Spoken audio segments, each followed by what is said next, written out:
سعید ابن جبیر کا ذوق عبادت۔ سعید ابن جبیر کو جب حجاج بن یوسف نے شہید کرنا تھا تو پوچھا، تمہاری آخری تمنا کیا ہے؟ فرمانے لگے، 2 رکعت نفل پڑھنا چاہتا ہوں۔ چنانچہ انہوں نے جلدی جلدی نفل پڑھ لیے۔ حجاج نے پوچھا، جلدی کیوں پڑھ لیے؟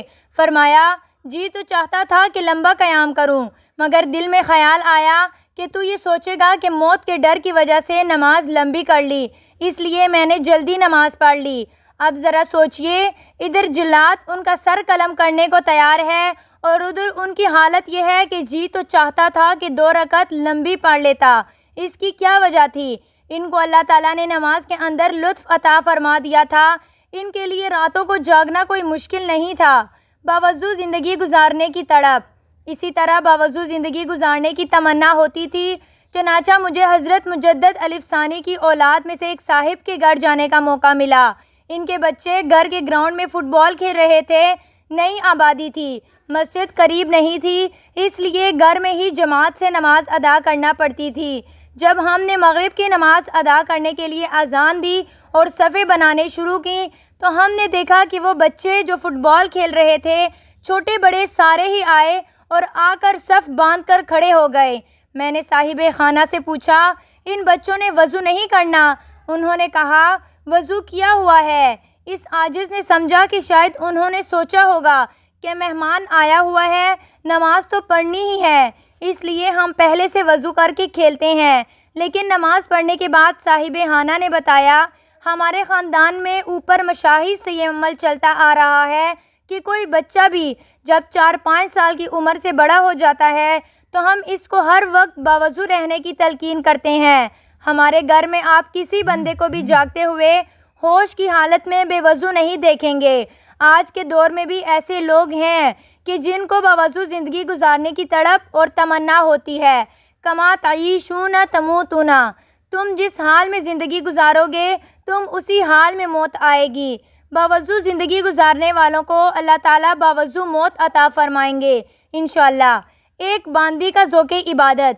ایک صاحب کہتے ہیں، میں ایک باندی خرید کر لایا۔ دیکھنے میں وہ کمزور تھی، بیمار سی لگتی تھی۔ سارا دن اس نے گھر کے کام کیے اور عشاء کے بعد مجھ سے پوچھنے لگی، کوئی اور کام بھی میرے ذمہ ہے؟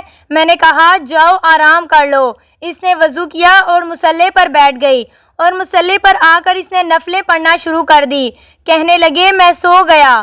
تہجد کے وقت جب میری آنکھ کھلی تو میں نے دیکھا کہ وہ اس وقت اللہ تعالیٰ سے دعا مانگ رہی تھی، مناجات کر رہی تھی اور مناجات میں یہ کہہ رہی تھی، اے اللہ، آپ کو مجھ سے محبت رکھنے کی قسم، آپ میری یہ بات پوری فرما دیجئے۔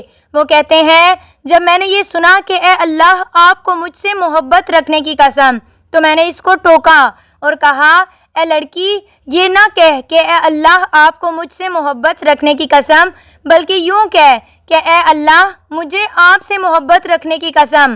فرماتے ہیں، جب اس نے یہ سنا تو وہ ناراض ہونے لگ گئی، بگڑ گئی اور کہنے لگی، میرے مالک، بات یہ ہے کہ اگر اللہ رب العزت کو مجھ سے محبت نہ ہوتی تو یوں وہ مجھ کو مصلی پر نہ بٹھاتا اور آپ کو ساری رات میٹھی نیند نہ سلاتا۔ آپ کو جو میٹھی نیند سلا دیا اور مجھے مصلی پر بٹھا کر جگا دیا، میرے ساتھ کوئی تعلق تو ہے کہ مجھے جگایا ہوا ہے۔ سبحان اللہ۔ ایک وہ وقت تھا کہ تہجد کے وقت اپنے رب سے یوں اپنے تعلق کے واسطے دیا کرتے تھے کہ اے اللہ، آپ کو مجھ سے محبت رکھنے کی قسم۔ واقعی اللہ رب العزت کو ان لوگوں سے محبت ہوتی تھی اور ان لوگوں کو اللہ تعالیٰ سے محبت ہوتی تھی۔ سبحان اللہ۔ روزانہ 70 طواف کرنے والے بزرگ۔ ایک بزرگ کے حالات زندگی میں لکھا ہے کہ 70 سال کی عمر تھی اور 70 سال کی عمر میں وہ روزانہ 70 مرتبہ بیت اللہ کا طواف کیا کرتے تھے۔ ہر طواف کے ساتھ چکر ہوتے ہیں اور 70 طواف کے 490 چکر اور ہر طواف کے 2 رکعت واجب الطواف واجب الغیرہ ادا کرنے پڑتے تھے۔ 70 ہوں تو 140 رکعت نفلیں۔ اب ہم 40 رکعت نفلیں ہی پڑھ کر دیکھ لیں کہ حالت کیا بنتی ہے۔ یہ ان کے عملوں میں سے ایک عمل تھا کہ 490 چکر لگاتے اور اس کے اوپر 140 رکعت نفلیں پڑھتے، اور یہ ان کی زندگی کا ایک معمول تھا۔ باقی معمولات اس کے علاوہ ہوا کرتے تھے۔ امام شافعی کا ذوق عبادت۔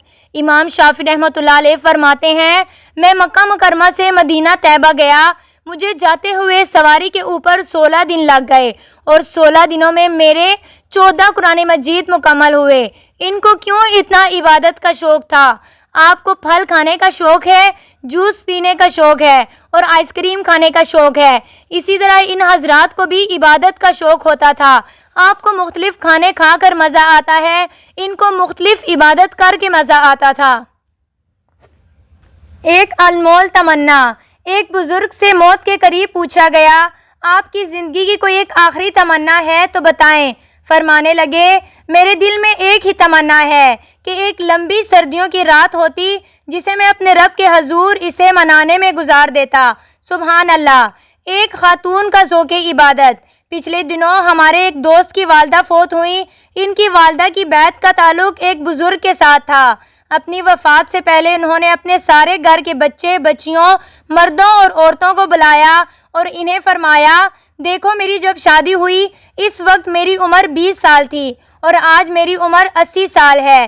اس 60 سالہ ازدواجی زندگی میں میری کبھی بھی کوئی نماز قضا نہیں ہوئی۔ دور حاضر کا المیہ۔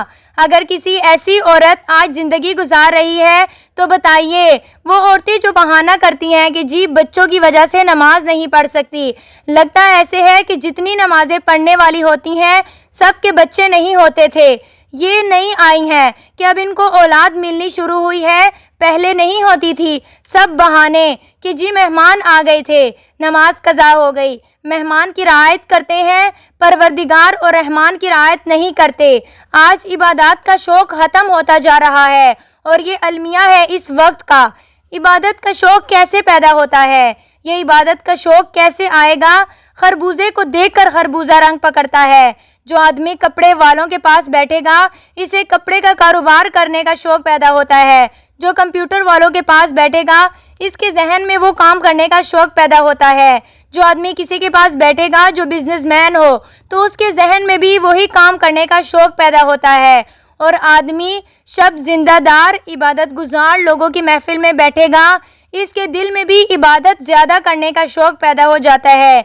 مختصر بات یہ ہے کہ نیک لوگوں اور اللہ والوں کی صحبت اختیار کرنے سے ہم اپنی زندگیوں کو سنوار سکتے ہیں، ذوق عبادت اپنے دلوں میں پیدا کر سکتے ہیں۔ ناظرین کرام، یقین کریے یہ معلومات آپ تک فراہم کرنے میں نہایت محنت درکار ہوتی ہے، لہٰذا آپ سے گزارش ہے کہ ہمارے چینل کو ضرور سبسکرائب کریں، کامنٹ باکس میں حضرت محمد صلی اللہ علیہ وسلم ٹائپ کریں۔ جزاک اللہ۔